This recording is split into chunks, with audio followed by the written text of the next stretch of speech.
கர்த்தருடைய பரிசுத்த நாமத்திற்கு ஸ்தோத்திரம். இன்றைய நாளின் தியானத்திற்கென்று தெரிந்து கொள்ளப்பட்ட வேத வசனம் நீதிமொழிகளின் புத்தகம் 2ஆம் அதிகாரம் 11ஆம் வசனம். நீதிமொழிகள் 2:11. நல் யோசனை உன்னை காப்பாற்றும், புத்தி உன்னை பாதுகாக்கும். ஆமென். Discretion will protect you and understanding will guard you. Amen. இன்றைய தியான வசனத்தில் சொல்லப்பட்டுள்ள புத்தி, அண்டர்ஸ்டாண்டிங் என்பது பகுத்துணர்வு என்பதை குறிக்கிறது. பகுத்துணர்வு என்பது ஒரு காரியத்தில் இருந்து மற்றொரு காரியத்தை வேறுபடுத்தி காணும் மனதின் வல்லமை அல்லது திறமை ஆகும். அது கூர்மையான நியாயம் காணும் திறமை அல்லது காரியங்கள் அல்லது கருத்துக்களின் வித்தியாசங்களை மனதால் உணரும் ஆற்றலாகவும் கூட இருக்கலாம். இவ்வாறு வெப்ஸ்டர்ஸ் யுனிவர்சல் டிக்ஷனரி சொல்கிறது. தெளிவாகவே பகுத்துணர்வு என்ற பண்பு விரும்பத்தக்க ஒரு பண்பு ஆகும். அதன் மதிப்பு சாலமோனின் வார்த்தைகளில் காணப்படுகிறது. ஞானம் உன் இருதயத்தில் பிரவேசித்து அறிவு உன் ஆத்துமாவுக்கு இன்பமாய் இருக்கும் பொழுது கெட்ட வழியிலிருந்து உன்னை விடுவிக்க பகுத்துணர்வு உன்னை காப்பாற்றும் என்று ரொம்ப தெளிவாக சொல்லப்பட்டிருக்கிறது. எஸ், பகுத்துணர்வு கெட்ட வழியை எதிர்ப்பதற்கு நமக்கு உதவி செய்யும். மேலும் அது மற்ற அநேக நன்மைகளையும் கொண்டு வருகிறது. உதாரணமாக, பிள்ளைகள் பெற்றோரிடம் நீங்கள் என்னை புரிந்து கொள்வதே இல்லை என்று அடிக்கடி சொல்வதை கேட்கிறோம். சிறிது ஆழமாக துருவி கேட்பதோடு பகுத்துணர்வுள்ள பெற்றோர் தங்கள் பிள்ளைகளை தொந்தரவு படுத்தும் உணர்ச்சிகளையும் பிரச்சனைகளையும் அவர்களை சொல்ல வைப்பது எப்படி என்பதையும் அறிந்திருக்கின்றனர். அதனால தான் நீதிமொழிகள் 20:5 மனுஷனுடைய இருதயத்தில் உள்ள யோசனை ஆழமான தண்ணீர் போல் இருக்கிறது, புத்திமானோ அதாவது பகுத்தறிவுள்ளவனோ அதை முண்டெடுப்பான் என்று ரொம்ப தெளிவாக அதில் சொல்லப்பட்டிருக்கிறது.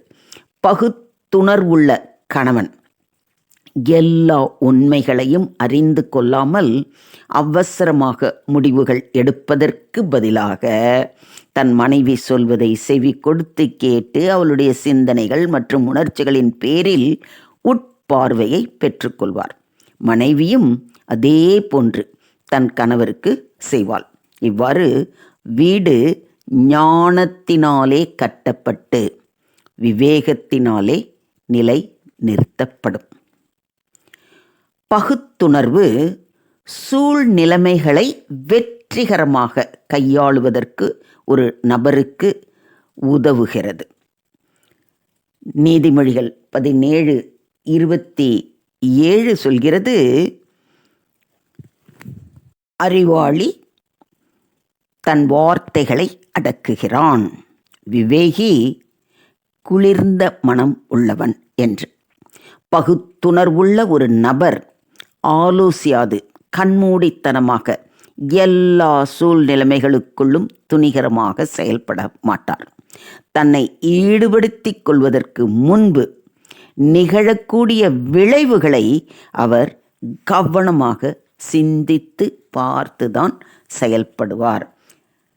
இதை தான் நம்முடைய ஆண்டவராகிய இயேசு கிறிஸ்துவும் ரொம்ப தெளிவாக ஒரு உதாரணமாக சொல்வது போல அவர் சொல்கிறார். அதாவது, உங்களில் ஒருவன் ஒரு கோபுரத்தை கட்ட மனதாயிருந்து அஸ்திபாரம் போட்ட பின்பு முடிக்க திராணி இல்லாமல் போனால் பார்க்கிறவர்கள் எல்லோரும் இந்த மனுஷன் கட்டத் தொடங்கி முடிக்க திராணி இல்லாமல் போனான் என்று சொல்லி தன்னை பரியாசம் பண்ணாதபடிக்கு அதை கட்டி தீர்க்கிறதற்கு தனக்கு நிர்வாகம் உண்டோ இல்லையோ என்று முன்பு அவன் உட்கார்ந்து செல்லும் செலவை கணக்கு பாராமல் இருப்பானோ.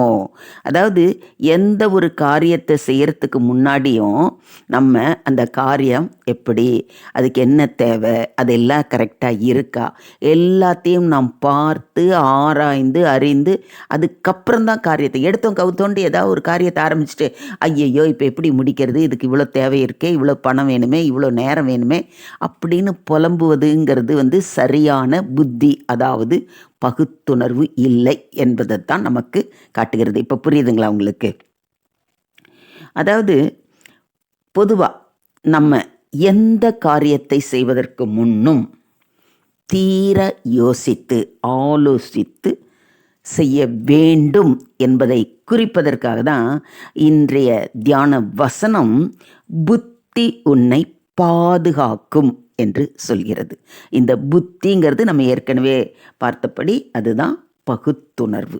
அந்த பகுத்துணர்வு நம் வாழ்வில் இல்லை அப்படின்னா நம்ம செய்கிற எந்த காரியமும் சரியானபடி இருக்காது. அதே மாதிரி விவேகமுள்ள வாய், அதாவது தன்னுடைய வார்த்தைகளை கவனமாக தேர்ந்தெடுக்கும்படி அந்த பகுத்துணர்வு தான் நம்மை வழி நடத்துது.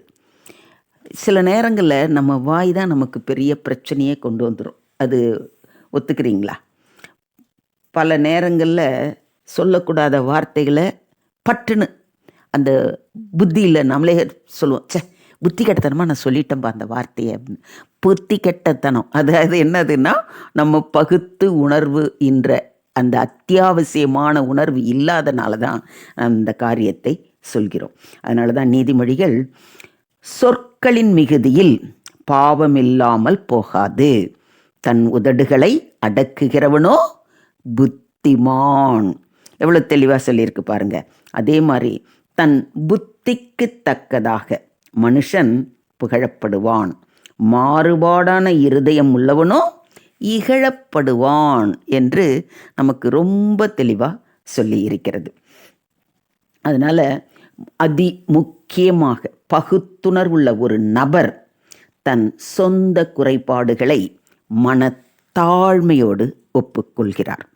வழி நடத்துதலுக்காக மனிதர்களை நோக்கி இராமல் தேவனையே நோக்கி இருக்கிறார். இது தேவனுக்கு பிரியமாய் இருக்கிறது. மேலும் பகுத்துணர்வை வளர்த்து கொள்வதற்கு மற்றொரு காரணமாகவும் இருக்கிறது. அதனால தான் இன்றைய தியான வசனம் எடுத்த அந்த நீதிமொழிகளின் 2ஆம் அதிகாரத்தில் ரொம்ப தெளிவாக சொல்லப்பட்டிருக்கு. அதை அப்படியே வாசிக்கிறேன், கவனிங்க. என் மகனே, நீ உன் செவியை ஞானத்திற்கு சாய்த்து உன் இருதயத்தை புத்திக்கு அமைய பண்ணும் பொருட்டு நீ என் வார்த்தைகளை ஏற்றுக்கொண்டு என் கட்டளைகளை உன்னிடத்தில் பத்திரப்படுத்தி ஞானத்தை வா என்று கூப்பிட்டு புத்தியை சத்தமிட்டு அழைத்து அதை வெள்ளியைப் போல் நாடி புதையல்களை தேடுகிறது போல் தேடுவாயாகில். அண்டர்லைன் அங்கதான். அப்பொழுது கர்த்தருக்கு பயப்படுதல் இன்னதென்று நீ உணர்ந்து தேவனை அறியும் அறிவை கண்டடைவாய். கர்த்தர் ஞானத்தை தருகிறார், அவர் வாயினின்று அறிவும் புத்தியும் வரும். அவர் நீதிமான்களுக்கென்று மெய் ஞானத்தை வைத்திருக்கிறார். உத்தமமாய் நடக்கிறவர்களுக்கு அவர் கேடகமாய் இருக்கிறார். அவர் நியாயத்தின் நெறிகளை தற்காத்து தம்முடைய பரிசுத்தவான்களின் பாதையை காப்பாற்றுகிறார். அப்பொழுது நீதியையும் நியாயத்தையும் நிதானத்தையும் சகல நல்வழிகளையும் அறிந்து கொள்ளுவாய். ஞானம் உன் இருதயத்தில் பிரவேசித்து அறிவு உன் ஆத்மாவுக்கு இன்பமாயிருக்கும்போது நல் யோசனை உன்னை காப்பாற்றும், புத்தி உன்னை பாதுகாக்கும். அதனால் நீ துன்மார்க்கருடைய வழிக்கும் மாறுபாடு பேசுகிற மனுஷனுக்கும் அந்தகார வழிகளில் நடக்க நீதி நெறிகளை விட்டு தீமை செய்ய மகிழ்ந்து துன்மார்க்கருடைய மாறுபாடுகளில் கலிகூறுகிறதற்கும் மாறுபாடான பாதைகளிலும் கோணலான வழிகளிலும் நடக்கிறவர்களுக்கும் நீ தப்புவிக்கப்படுவாய். இங்கதான் பெரிய அண்டர்லைன் நீங்கள் பண்ணிக்கணும். அதாவது நாம் தேவனையே சார்ந்து தேவனுடைய வார்த்தைகளை வாசித்து தினமும் அதை நல்ல மனதில் பதிய வைத்து அவர் சொற்படி நடக்கும்போது தான் இந்த பகுத்துணர்வு, நீங்கள் சாதாரணமாக சொல்கிற மாதிரி புத்தி நமக்கு தெளிவாக இருக்கும். அப்படி தெளிவான புத்தியோடு பகுத்துணர்வோடு நாம் நடந்து கொள்ளும்போது தான் இத்தனை பிரச்சனைகளிலிருந்து நம்மை நாமே காப்பாற்றி கொள்ள முடியும். அப்படிங்கிறத இந்த அதிகாரத்தில் ரொம்ப தெளிவாக சாலமோன் ராஜா கூறியிருக்கிறார். தினமும் தேவனுடைய பாதம் அமர்ந்து அவரது வார்த்தைகளை வாசித்து தியானித்து அதன்படி நடக்கும்போது தேவனுடைய அன்பை ருசிப்பதோடு அவர் காட்டும் வழியில் நடப்பதால் எல்லா தீங்குக்கும் விளக்கப்பட்டு பகுத்தறிவோடு செயல்படுவதற்கு நம்மை பலப்படுத்துவார். அது மட்டுமல்ல, நாம் பகுத்தறிவோடு செயல்படுவதோடு நம்மை சுற்றி இருப்பவர்களையும் நல்வழிப்படுத்த முடியும். ஸோ இன்றே ஒரு தீர்மானம் எடுங்க. உங்களை தேவனுடைய கரத்தில் முற்றிலுமாக ஒப்புக்கொடுங்கள். அவரே உங்களை ஆசிர்வதித்து வழி நடத்துவாராக. தேவனுக்கே மகிமை உண்டாவதாக. ஆமென், ஆமென், ஆமென்.